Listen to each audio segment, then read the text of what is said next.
आशिक हूँ पहाड़ों का, हिस्ट्री का हूँ लवर, इसीलिए दोस्तों आ गया हूँ मैं उस स्थान पर जो है राजस्थान का अलवर। और इस अलवर के अंदर आज मैं आपको दिखाने वाला हूँ एक बेहद खास स्थान जिसका नाम है बाला किला। जी हाँ, आज मैं आपको सैर कराऊंगा अलवर के प्रसिद्ध बाला किले की, जिसे अलवर कोट भी कहा जाता है। और अंदर जाने के लिए, वहां तक पहुंचने के लिए करना होगा मुझे ये द्वार पार, जो कि है सरिस्का अभ्यारण्य का ही हिस्सा। जी हाँ, जो बाला किला है यह सरिस्का अभ्यारण्य का जो क्षेत्र है उसी के अंदर स्थित है। यह सरिस्का बाग परियोजना का बफर क्षेत्र है। और अंदर जाने के लिए सबसे पहले आपको आना होगा यहाँ टिकट विंडो तक, जहाँ पे आप लेंगे टिकट। यहाँ दर्शन हो सकते हैं टाइगर के, क्योंकि उसी के लिए जाना जाता है सरिस्का। यहाँ पे है मेरे प्रदीप भैया जो आए हैं यहाँ जयपुर से मेरे साथ में, और इस तरफ है हमारे जगदीश जी सोनी जी जो हैं अलवर के ही निवासी। यहाँ तक आने के लिए सबसे पहले जयपुर से रेल यात्रा करके प्रदीप भैया के साथ मैं पहुँचा अलवर जंक्शन। अलवर जंक्शन की दिल्ली, जयपुर एवं आगरा सहित अन्य शहरों से कनेक्टिविटी अच्छी है, तो आप ट्रेन वाला ऑप्शन भी चूज कर सकते हैं। इसके बाद प्रदीप भैया और जगदीश सोनी जी के साथ हुआ ई रिक्शा में सवार, और इस तरह अलवर की सड़कों से गुजरते हुए आ पहुँचा वहाँ जहाँ है सरिस्का टाइगर रिजर्व के बफर जोन का प्रवेश, जिसकी अलवर जंक्शन से दूरी है लगभग 4 किलोमीटर। एंट्री गेट के पास में ही है फॉरेस्ट कैफे, जहां पे आप खाने पीने का आनंद ले सकते हैं।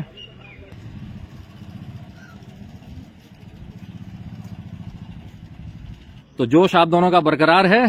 बिल्कुल। और नए साल के अंदर ये पहली ट्रिप है, तो कैसा लग रहा है? बहुत अच्छा लग रहा है। ठेलता है जब नर पर्वत के जाते पाँव उखड़, मानव जब जोर लगाता है पत्थर पानी बन जाता है। हमको आपका सानिध्य पाकर के अति प्रसन्नता हुई। जिस तरह मोगेम्बो खुश हुआ था उस तरह हम खुश हुए। ओए मोगेम्बो खुश हुआ, तो देखा आपने सोनी जी ने कैसे मोगेम्बो की याद दिला के मेरे अंदर के फिल्मी को जगा दिया है। तो देखिए भाई साहब, अब बिना देर किए हम जाते हैं हमारी सफारी की तरफ, क्योंकि ले चुके हैं हम टिकट, और टिकट लेने के बाद में फिर सफर तो शुरू करना ही है। हाँ, ये देखिए यहाँ पे जो सफारी है, हम 3 लोग हैं, तो उसके लिए हमें पे करने पड़े हैं विद GST 1882 रुपीज। तो सतीश जी, आज आप सैर कराएंगे बाला किले की? सर, वैसे मेरा एक सहपाठी है मेरा, ये फिलहाल उसका नंबर है, फिलहाल मैं तो नहीं जा पाऊंगा आपके साथ। वो हमारा एक दूसरा गाइड, इसका नाम हरिपाल, वो आपके साथ आएंगे। ठीक है, आपको जिप्सी राइड कराएंगे, और आपको हो सकता है टाइगर साइटिंग हो जाए फिलहाल अभी। वो किस्मत की बात है। बाकी क्योंकि टाइगर 31 टाइगर से ऊपर फिलहाल अभी मौजूद है। यहाँ पे जो टाइगर की जो लास्ट साइटिंग हुई थी अभी थोड़े दिन पहले ही हुई थी, तो अब हमारी किस्मत अच्छी रही तो हमें बाघ के दर्शन हो जाएंगे, नहीं तो बैरंग लिफाफे जैसे लौटना पड़ेगा। बाला किले की खूबसूरती जरूर देखने को मिलेगी, ये एक श्योर शॉट बात है। तो ये है हमारी जिप्सी, अब इसमें होते हैं सवार और करके द्वार को पार पहुंचते हैं बाला किले तक। आप चल रहे हैं साथ में? जी बिल्कुल। हाँ जी, आपका नाम? हरिपाल। और हमारे जो सारथी हैं उनका नाम तो मैंने पूछा ही नहीं। हाँ जी भाई साहब? प्यारेलाल। प्यारेलाल। प्यारेलाल, बहुत ही प्यारा नाम है आपका। चलिए बिना किए देर चलते हैं। वो देखिए बाला किला भी दिखाई दे रहा है यहाँ से। तो लीजिए, हो गया है शुरू 7 किलोमीटर की जंगल सफारी का सफर।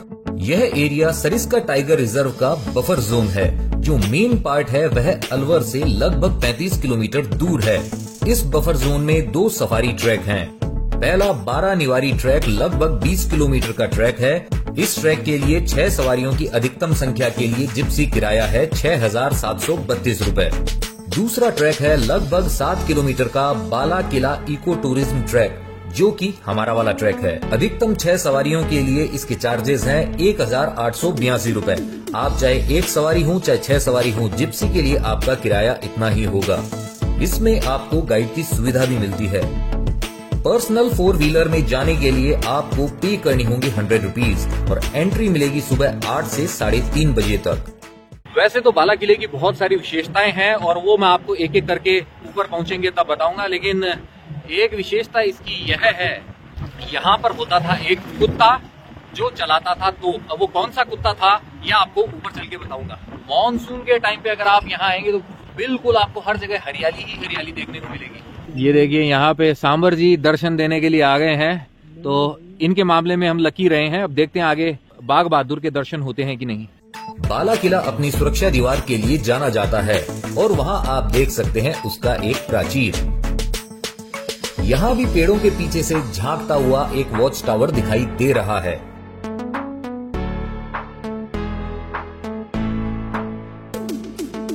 ये जो एरिया देख रहे हैं ये राजा महाराजाओं के टाइम में हंटिंग पॉइंट हुआ करता था। यहाँ पर या तो वो जंगली जानवरों को पिंजरे में कैद करवाते थे या करते थे उनका शिकार।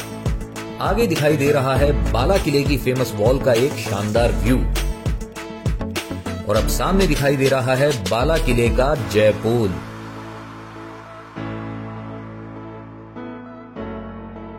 ऐसे इस किले के अंदर 52 बुर्ज बताए जाते हैं और इस तरफ से ये सीढ़ियां बनी हुई जिनसे ऊपर जाते हैं और ये नीचे की तरफ जो द्वार है अंधेरी पोल कहा जाता है इसे, 3rd नंबर का गेट है ये। एरिया के अंदर लेपर्ड की भी साइटिंग हो सकती है, टाइगर की भी साइटिंग हो सकती है, वो अगर आपकी किस्मत अच्छी है तो ये देखिए यहां पीछे की तरफ से आप देख सकते हैं जय पोल का अंदर वाला हिस्सा। अब हम जाते हैं आगे।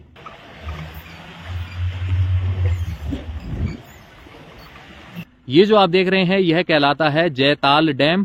यहाँ पे पानी को स्टोर करने के लिए इसे बनाया गया है ताकि जानवरों की जो प्यास है उसे बुझाया जा सके और यहाँ की जो पानी की आवश्यकता है उनको पूरा किया जा सके।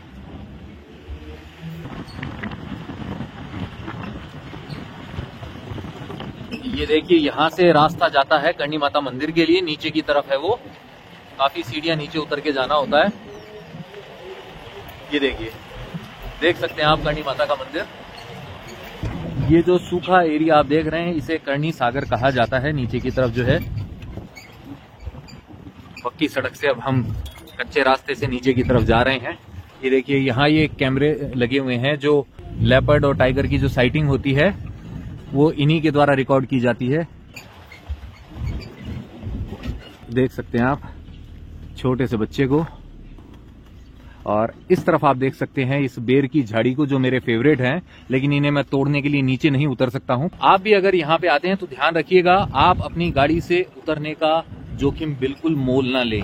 देखिए पानी पीने के लिए जगह जगह पे छोटे छोटे जलाशय बनाए गए हैं। यहाँ पे टैंकर से पानी की सप्लाई की जाती है जानवरों के लिए।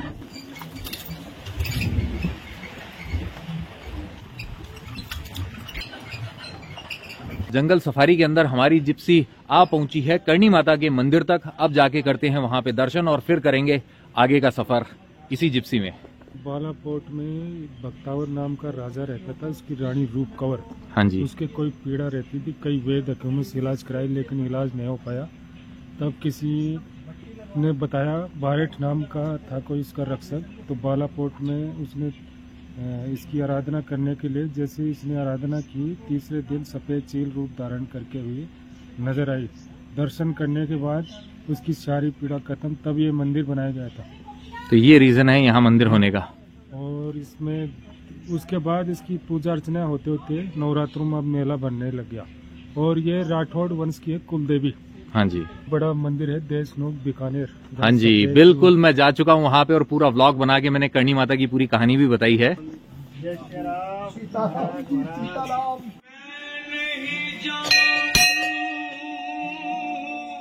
जय माता दी। ये देखिए आप कितना बढ़िया श्रृंगार किया हुआ है करणी माता का। वापस आ गए हम पक्की रोड की तरफ और निजी वाहन जो है वो कच्चे ट्रैक पर नहीं जा सकते हैं, सिर्फ यहाँ की जो जिप्सी है वही जा सकती है करणी सागर की तरफ। वहां दिखाई दे रहा है नेवला। ये देखिए नेवले के दर्शन हो गए हैं। ये देखिए झाड़ियों में भाग जाएगा ये अब।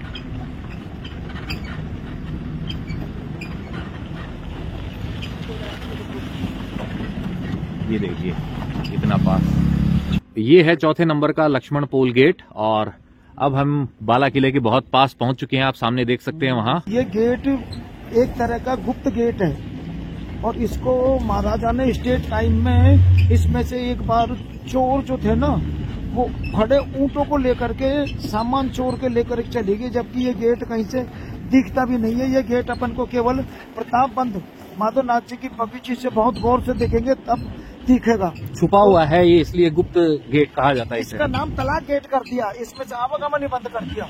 इसको तलाक गेट मेरे ख्याल से इसलिए कह दिया गया होगा क्योंकि महाराजा ने चोरी हो जाने के बाद में इस गेट को तलाक दे दिया था कि इसका यूज ही नहीं करेंगे, इसलिए शायद इसका नाम तलाक गेट हो गया हो।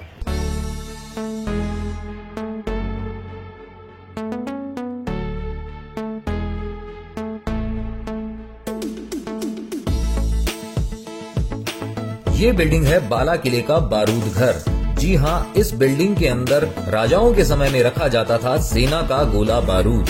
लीजिए, हम पहुंच गए हैं बाला किले तक। प्राइवेट व्हीकल्स की भी अच्छी खासी संख्या है यहाँ। लीजिए, फाइनली हम पहुंच गए हैं बाला किले तक। अलवर का प्रसिद्ध बाला किला, जिसे कुंवारा किला भी कहा जाता है। क्यों कहा जाता है ये मैं बताऊंगा आपको अंदर जाने के बाद। यहाँ आप देख सकते हैं एक तोप रखी हुई है इस तरफ और दूसरी तरफ भी है, ये देखिए। चलिए करते हैं अंदर प्रवेश। आगे जाने से पहले करना होगा एक महत्वपूर्ण काम, वो है हमारी जो पूरी जानकारी है इस रजिस्टर के अंदर दर्ज करनी होगी। यह रूल जो है अब लागू हो गया है। पहले इस किले के अंदर आम जनता की एंट्री नहीं थी, अब एंट्री मिल गई है, लेकिन डिटेल्स यहाँ पे दर्ज करनी होती है। अब इस किले के इतिहास के बारे में मैं आपको थोड़ी सी जानकारी देना चाहूंगा। वैसे तो एग्जैक्टली इस किले को किसने बनवाया था यह कोई नहीं जानता है, लेकिन इतिहासकारों के अलग अलग मत रहे हैं और उनके अनुसार इस किले के अंदर सबसे पहले जो एक छोटी घड़ी का निर्माण करवाया था वो आमेर के जो नरेश थे काकिल जी, उनके पुत्र अलगू राय जी, उन्होंने करवाया था 1049 ईस्वी के अंदर। और उसके बाद में 13वीं शताब्दी के अंदर जो निकुंभ शासक थे उन्होंने यहाँ पर चतुर्भुजा देवी का जो मंदिर है उसका निर्माण करवाया था। निकुंभ शासकों के बाद में 15वीं शताब्दी के अंदर जो अलावल खां थे उन्होंने इस गढ़ी की जो प्राचीर है उसका निर्माण करवाया था। किले का जो पुनर्निर्माण करवाया था, जो गढ़ी थी उसका पुनर्निर्माण करवाया था वो हसन खां मेवाती ने करवाया था, ऐसा बताया जाता है। तो इस तरीके से धीरे धीरे इस किले का जो विकास होता गया, इसने एक दुर्ग का रूप ले लिया। बाद में इसके ऊपर मुगलों का अधिकार भी रहा था, मराठाओं का शासन भी रहा था, साथ ही जाट राजाओं का भी इसके ऊपर अधिकार रहा था। तो जो जाट राजा सूरजमल जी थे उन्होंने यहाँ पर एक जल स्रोत का निर्माण करवाया था जो कहलाता था सूरज कुंड। और इस तरीके से जाट शासकों के अधीन होने के बाद में इस किले पर अधिकार हुआ था। आमेर के ही, जयपुर के ही जो शासक थे प्रताप सिंह जी, उन्होंने इस किले के ऊपर अपना अधिकार कर लिया था। अप्रैल 1527 के अंदर खानवा के युद्ध के बाद में जो मुगल बादशाह बाबर था उसने भी इस किले के अंदर एक रात बिताई थी, ऐसा बताया जाता है।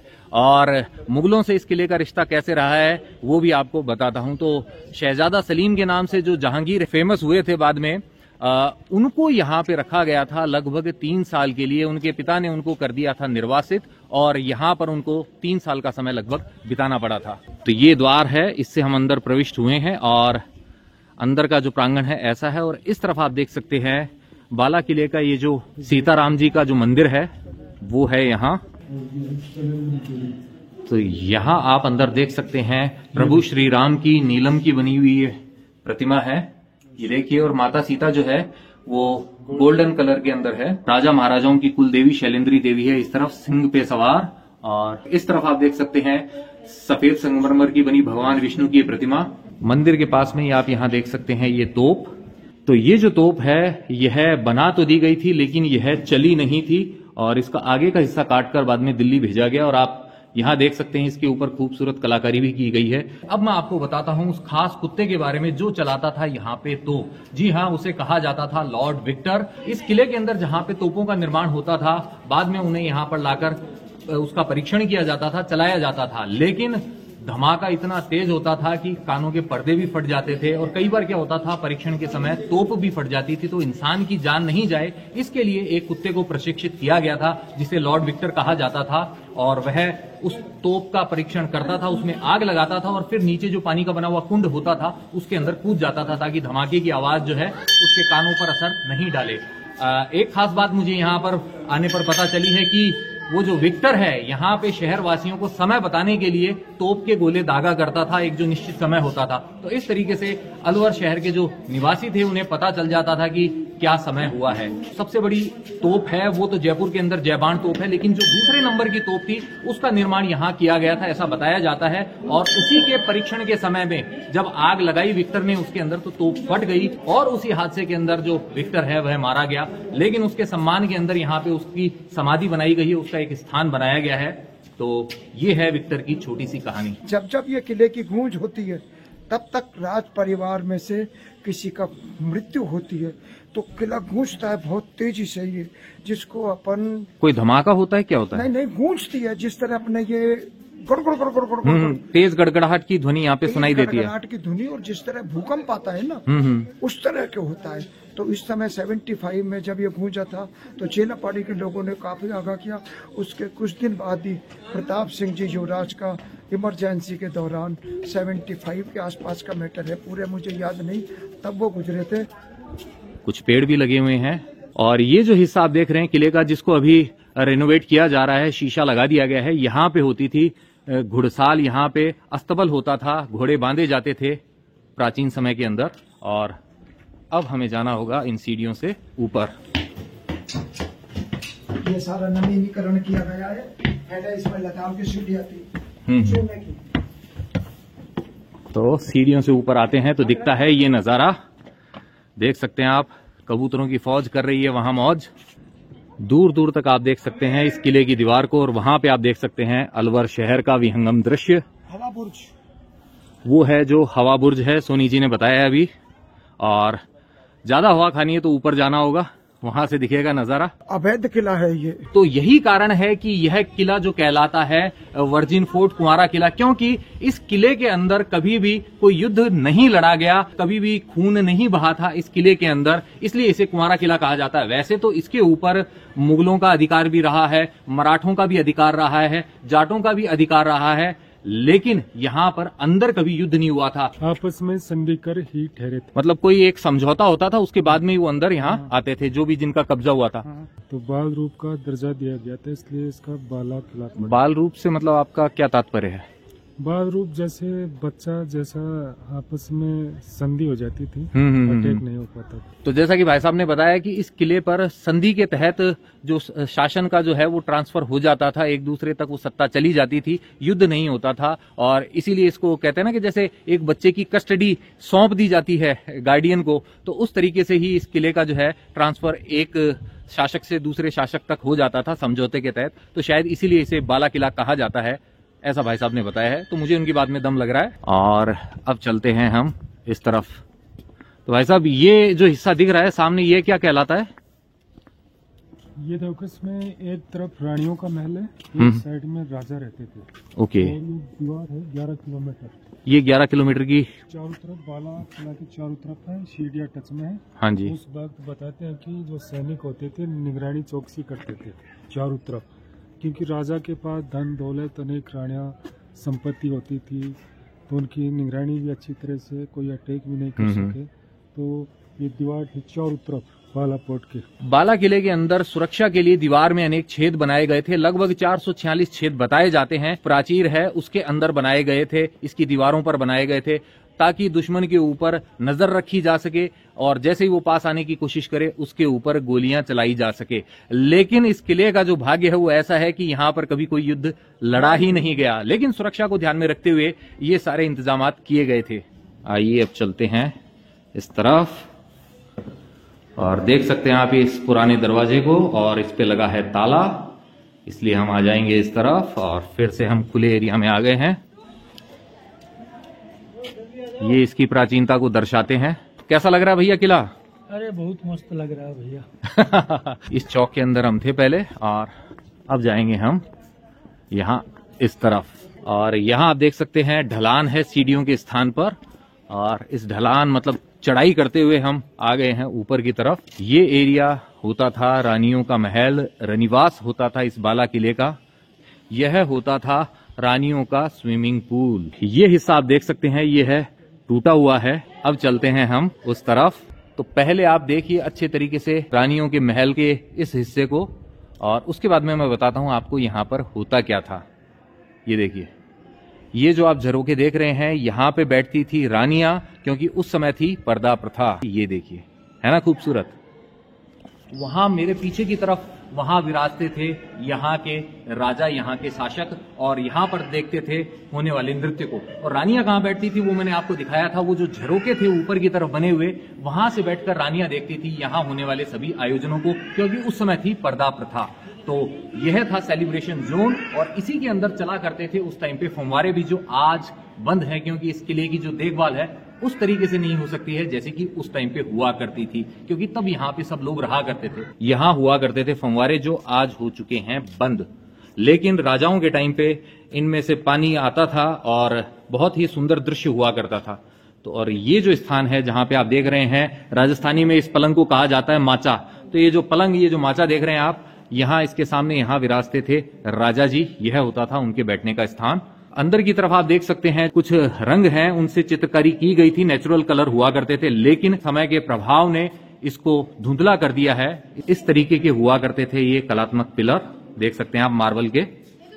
चलिए अब देखते हैं जरा इस तरफ से दिखता है कैसा नजारा। ये है एक झरोखा और इस हिस्से से भी आप देख सकते हैं दूर तक फैले हुए इस जंगल को जो फैला है अरावली की पहाड़ी पर, और साथ ही देख सकते हैं दूर तक फैली हुई इस किले की दीवार को। ये होता था उस टाइम का टॉयलेट। जो रंग है वो धीरे धीरे मिटते जा रहे हैं।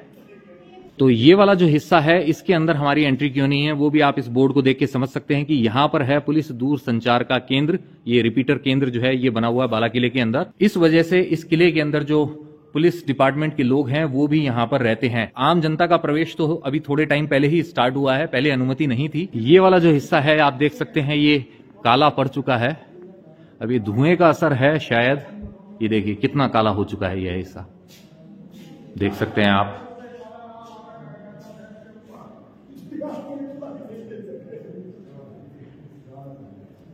चलिए चलते हैं आगे।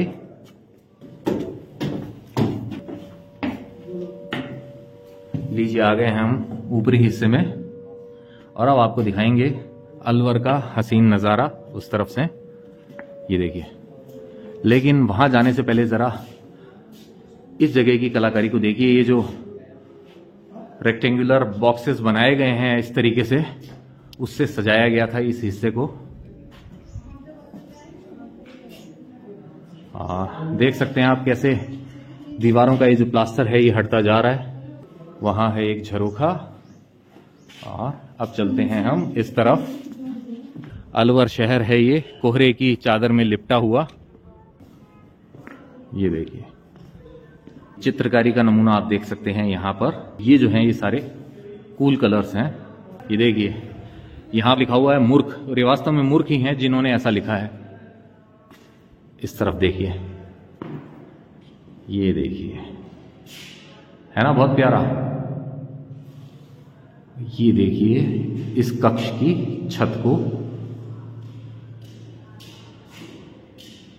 तो धरातल से इस समय हम हैं 1000 फुट की ऊंचाई पर, और सामने वो वाला जो हिस्सा आप देख रहे हैं वहां से हमने शुरू किया था बाला किले का सफर। वहीं पर है वो प्रवेश द्वार जिससे हम अंदर प्रविष्ट हुए थे और आए हैं यहाँ पर। समुद्र तल से इस किले की ऊंचाई बताई जाती है 1960 फुट की। तो इस तरफ वाला जो हिस्सा है, मेरे पीछे वाला हिस्सा, वो है पुराने अलवर का, और इस तरफ वाला जो हिस्सा आ जाता है वो नया अलवर जो बसा है वो वाला है। और इन दोनों के पास में सटा हुआ है अरावली की पहाड़ी पर ये बाला किला। देखिए कितना प्यारा है ये, देख रहे हैं कितना अच्छा लगता है। जैसे एक के बाद हम इसे एक क्रॉस करते हुए आगे बढ़ रहे हैं, एक दरवाजे के बाद में दूसरा दरवाजा। बाला किले पे उड़ते हुए ये कबूतर, कितना प्यारा नजारा है। तो लकड़ी के आधार पर टिकी हुई है ये छत, ऊपर लगी हुई है सैंडस्टोन उसकी पट्टियां। थोड़ी देर बाद होगी शाम, आप देख सकते हैं सूर्यदेव नीचे जाने को आतुर हो रहे हैं। आइए चलते हैं।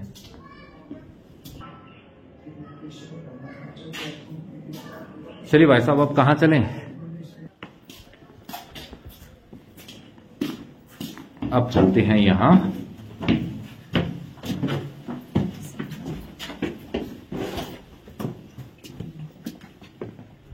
तो आ गए हैं हम इस किले की छत के ऊपर। खुला एरिया है ये पूरा का पूरा, झरोखे जहां पे बैठ के रानियां देखती थी नीचे कोर्टयार्ड में होने वाले फंक्शंस को, सेलिब्रेशंस को। देख रहे हैं आप, यहां बैठती थी रानियां और उनके जो महल हुआ करते थे वो होते थे उस तरफ। और सीढ़ियों की जगह आप देख सकते हैं यहां पे भी इस तरीके से ढलान है, और यहां भी है एक प्यारा सा झरोखा।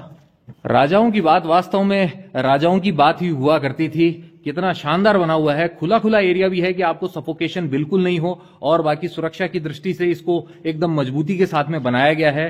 किले के ऊपर सुरक्षा के लिए सैनिक तैनात हुआ करते थे, तो कोई कमी नहीं थी इसके अंदर। ये वाला जो भाग है आप देख सकते हैं, ये जीर्ण शीर्ण अवस्था में है, टूट चुकी है ये पट्टियां। देख रहे हैं आप छत का प्लास्टर कैसे उखड़ गया है। अच्छी तरीके से मरम्मत करनी चाहिए ताकि यह टूटे नहीं। यह एक जिम्मेदारी है सरकार की ही। और अब आ गए हम इस तरह, ये भी देखिए, ये हिस्सा भी देखिए कितना खुला खुला है, देख रहे हैं आप। और अब हम जाएंगे रानियों के महल के इस हिस्से की तरफ। तो महल के जो भी हिस्से होते थे, इसकी जो कनेक्टिविटी है उसका पूरा पूरा ध्यान रखा गया था। सिर्फ एक रास्ता नहीं होता था, कई रास्ते होते थे ताकि आक्रमण की स्थिति में बच निकलने का मौका रहे। एक रास्ता होता तो पकड़े जाते और मारे जाते। जो सुरक्षा के लिए इधर उधर घूमा करते थे वो घोड़े के ऊपर भी गश्त लगा सके, तो इसलिए इसको इस तरीके से बनाया गया था। और बाकी पैदल चलने वालों के लिए भी इससे थोड़ी सी सहूलियत हो जाती है जिनके घुटनों में कहीं दर्द होता है। जो राजा के राजपुरोहित होते थे उनका निवास स्थान, इसको भी थोड़ा सा रेनोवेट किया गया है क्योंकि इसकी हालत भी अच्छी खासी खराब हो चुकी थी। दरबार में भी जो इनकी पोजीशन हुआ करती थी वो राजा के पास में ही हुआ करती थी और इनका निवास भी जो है वो राजा के निवास के पास में ही है। वो जो आप देख रहे हैं दूर दिखाई दे रहा है वही है करणी माता का मंदिर, जहां पर हम थोड़ी देर पहले थे। तो सामने दिखाई दे रहा है गोला बारूद घर, जो मैंने यहां आते हुए आपको दिखाया था। वापसी में हम उसके पास से ही गुजरेंगे। देख सकते हैं आप चारों तरफ से यह अरावली की पहाड़ियों से घिरा हुआ स्थान है। इस तरफ से आप देखिए बाला किले की इस छत को।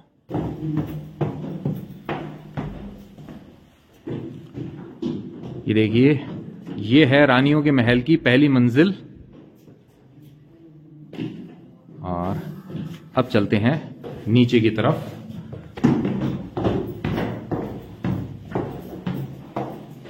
बाला किले के ही जो एक शासक हुआ करते थे हसन खान मेवाती, उन्होंने महाराणा सांगा के साथ में मिलकर लड़ाई लड़ी थी बाबर से खानवा के युद्ध के अंदर, लेकिन अनफॉर्चुनेटली उन दोनों की हो गई थी हार, बाबर जीत गया था। और कहा जाता है कि बाद में एक रात जो है बाबर ने इस किले के अंदर भी बिताई थी। रानियों के महल को एक नाम और दिया गया था, वो नाम है सलीम महल। जी हाँ, इसे सलीम महल इसलिए कहा गया था क्योंकि अकबर का जो बेटा था सलीम, जो बाद में बादशाह जहांगीर कहलाया था, उसे 3 साल के लिए यहां पर निर्वासित कर दिया गया था। तो 3 साल का जो समय है जहांगीर ने इस हिस्से के अंदर बिताया था, इसलिए यह हिस्सा कहलाता है सलीम महल। और खास बात यह है कि जैसा इसका ये ग्राउंड फ्लोर है वैसा ही इसका जो ऊपर वाला जो फ्लोर है वो भी बिल्कुल ऐसा ही बना हुआ है। मुगल आजम उसकी पृथ्वीराज कपूर की अनार गली, सलीम तुम्हें मरने नहीं देगा, हम तुम्हें जीने नहीं देंगे। बस उसको दीवार में चुनवाने के बाद सलीम को यहाँ ला करके कैद किया था। सलीम अनारकली के प्यार ने तुम्हें दीवाना बना दिया है। आगे ज्यादा रोशनी की व्यवस्था नहीं है तो जितना दिखेगा हम देख लेंगे, भागते भूत की लंगोटी ही सही। वैसे आप देखिए यहाँ ये जो झरोखा है, इस झरोखे से थोड़ी से प्रकाश के आने की व्यवस्था की गई थी। थोड़ा सा हवा जो है इससे पास हो जाती थी, सफोकेशन नहीं हो। इस तरफ भी है एक ये रोशनदान और आगे है ये अंधियारा कमरा, कुछ नहीं दिखाई दे रहा। चलिए वापस चलते हैं। और ये देखिए ये कनेक्टिंग जो है, ये दरवाजा यहाँ पे है इस दूसरे कक्ष में आने के लिए, और सेम यहाँ भी अंधेरा है। तो हम सामने वाले हिस्से में चलते हैं, उस तरफ थोड़ी रोशनी है अभी भी। ये देखिए दरवाजा जो है वो यहां भी बंद है, देख सकते हैं आप। तो आ गए हम इस तरफ और फिर से आ गए हम बाहर। थोड़ी देर पहले थे हम वहां ऊपर छत पर और अब हम आ गए हैं यहां रानी के महल से बाहर, जो सलीम महल है इससे बाहर इस रानियों के स्विमिंग पूल तक। ये देखिए, तो ये सीढ़ियां आप देख रहे हैं, ये सीढ़ियां लेके जाती है वहां नीचे और फिर आप पहुंच जाते हैं यहां पर। फिलहाल इसमें पानी नहीं है, लेकिन जब पानी भरा होता था तब ये होता था रानियों का स्विमिंग पूल।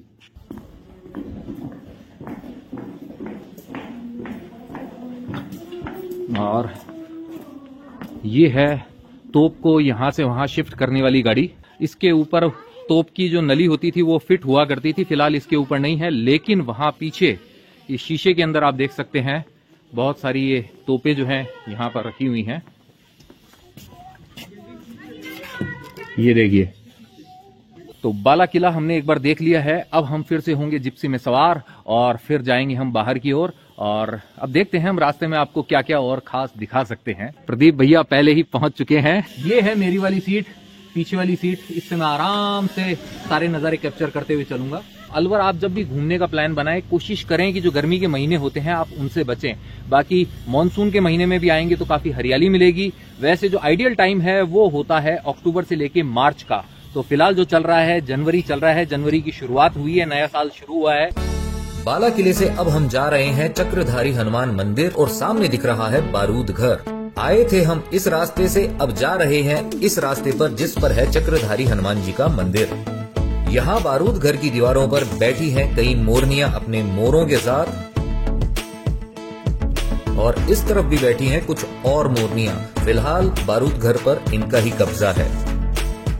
सामने दिख रही है एक पुरानी बिल्डिंग, क्या है ये अभी बताता हूँ। बाला किले के जो बारूद घर के पास में आप ये जो देख रहे हैं, ये यहाँ के जो राज सुनार हुआ करते थे, यह उनकी हवेली हुआ करती थी और उनको दिया था मूसी रानी ने श्राप। मूसी रानी होने वाली थी सती और राज सुनार के पास उन्होंने बनने के लिए दी थी अपनी पाजेब। तो वो जो पाजेब है वो इनकम्प्लीट रह गई थी, अधूरी रह गई थी, जबकि वो होने वाली थी सती। जो सुनार ने कहा कि जी वो तो पूरी नहीं हुई, अधूरी ही है। तो गुस्से में आके बाद में मूसी रानी ने उनको श्राप दिया था कि अब से तुम जो है अधूरे ही रहोगे, कभी पूरे नहीं होगे, कभी बसोगे नहीं। तो आप देख सकते हैं ये जो हवेली है यह उजड़ गई थी और जो मूसी रानी का श्राप है वो फलीभूत हो गया था। तो यह थी इस स्थान से जुड़ी हुई कहानी जो थी मुझे आपको बतानी। राज सुनार की हवेली के बिल्कुल पास में ही है, यहाँ देखिए आप ये चक्रधारी हनुमान जी का मंदिर देख सकते हैं आप। चक्रधारी का टाइटल ये है कि चक्रधारी का मतलब है हनुमान जी के हाथ में गदा था, लेकिन मैं जहां तक समझता हूँ शायद ये राजस्थान के प्रथम देव होंगे जिनके हाथ में चक्र है। इस चक्र का इतिहास जुड़ा पड़ा है श्री कृष्ण के द्वापर युग से, क्योंकि चक्र को अपनी ताकत पर घमंड था तो उन्होंने आदेश दिया गरुड़ जी को कि जाके तो तुरंत उसको बुला के ला। हनुमान जी उस नाम का बंदर वो आखेट कर रहा है वहाँ। गरुड़ को अपनी गति पर बहुत ज्यादा घमंड था तो उन्होंने कि तुम पैदल आने में देर हो जाएगी, तुम मेरे पंखों पे बैठ करके चलो। तो हनुमान जी ने उसको पकड़ के 3 पछाटे समुद्र में दिए, जिससे इसके पंख भीड़ गए, उनको छोड़ दिया। उधर चक्र को दरवाजे पे नियुक्त कर दिया कि किसी बाहरी आदमी का प्रवेश नहीं होना चाहिए। इसको ये हनुमान जी मुंह में दांत करके चले और उससे पहले सबके सब और जाते इन्होंने प्रथम ये कहा कि भगवान आज आपने किसको बैठा रखा है। उस समय सत्यभामा का गर्भ नष्ट हुआ तो सर्व समर्थ कौशलपुर राजा ऐसे ऐतिहासिक स्थल पर हम आए, हम साथ जुड़े मनीष जी के, हम इनके आभारी हैं। ये देखिए यहाँ ढलान है और उस तरफ है चक्रधारी हनुमान जी का मंदिर। तो ये देखिए बाला किले का चक्रधारी हनुमान जी का मंदिर है ये। जय बजरंगबली तोड़ दुश्मन की नली। भगवान विष्णु के सुदर्शन चक्र के घमंड को चकनाचूर किया था हनुमान जी ने और इसीलिए वो कहलाए चक्रधारी हनुमान जी और उनके उसी स्वरूप का यह अनोखा मंदिर है। अब हम वापस जा रहे हैं एंट्री गेट की ओर, लेकिन इस रास्ते से प्राइवेट व्हीकल्स नहीं जा सकते हैं, सिर्फ यहाँ की जिप्सी ही जा सकती है। अब रास्ते में हमें दिखाई देगा बाला किले का एक और ऐतिहासिक स्थान, और क्या है उसका नाम वो जानेंगे आप बस थोड़ी ही देर में।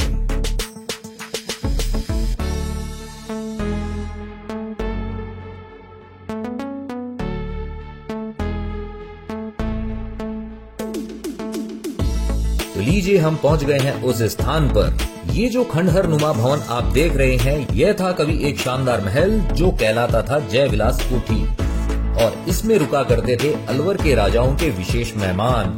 जी हाँ, उनका था ये स्थान, फिलहाल है वीरान, और इस तरफ का हिस्सा होता था रॉयल गार्डन यानी राजसी उद्यान। चलिए चलते चलते एक बार फिर से देखिए जय विलास कोठी को। खंडहर को देख के ही आप अंदाजा लगा सकते हैं कि इमारत कभी क्या रही होगी। तो ये जो जय विलास कोठी आपने देखी है जो आज खंडहर हो गई है, इसके बारे में कहा जाता है कि इसके अंदर भी जो हीरे मोती जवाहरात जो होते हैं वो जड़े हुए थे, लेकिन इमरजेंसी के टाइम पे जैसे ही उन्हें खबर लगी कि जयपुर का जो वो जयगढ़ का किला है वहां से भी खजाने को ले जाया गया है, तो यहाँ के जो शासक थे उन्होंने फटाफट यहाँ से उन हीरे जवाहरातों को हटा लिया था, ऐसा बताया जाता है। ये होता है रियल जंगल, जो जंगल सफारी का मजा है वो ऐसे ही आता है। वहां जो आप सामने देख रहे हैं इस तरफ वो जयपोल वाला गेट है, उस तरफ ये जो देख रहे हैं ये करनी माता के मंदिर की सीढ़ियां हैं जो यहाँ से दिखाई दे रही है। हम लोग तो डायरेक्ट जिप्सी से वहां तक गए थे, और उस तरफ जो धुंध की चादर के पीछे दिख रहा है वही है बाला फोर्ट।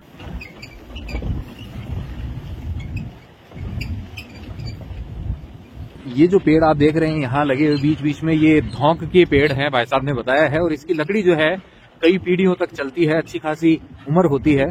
ये कहलाता है ढाक का पेड़, ढाक के 3 पात जो कही जाती है कहावत। पुराने समय के अंदर जो पत्तल दोने बनाए जाते थे जीवन के लिए, खाने के लिए, तो वो इसी के पत्तों के बनाए जाते हैं आज भी, लेकिन उसका स्थान अब जो है कागज की प्लेटों ने, प्लास्टिक की प्लेटों ने ले लिया है। ये देखिए कितना पास में है, ये उस तरफ दिखाई दिया है, वो भाग रहा है, वो है जंगली मुर्गा, रंग बिरंगा जंगली मुर्गा।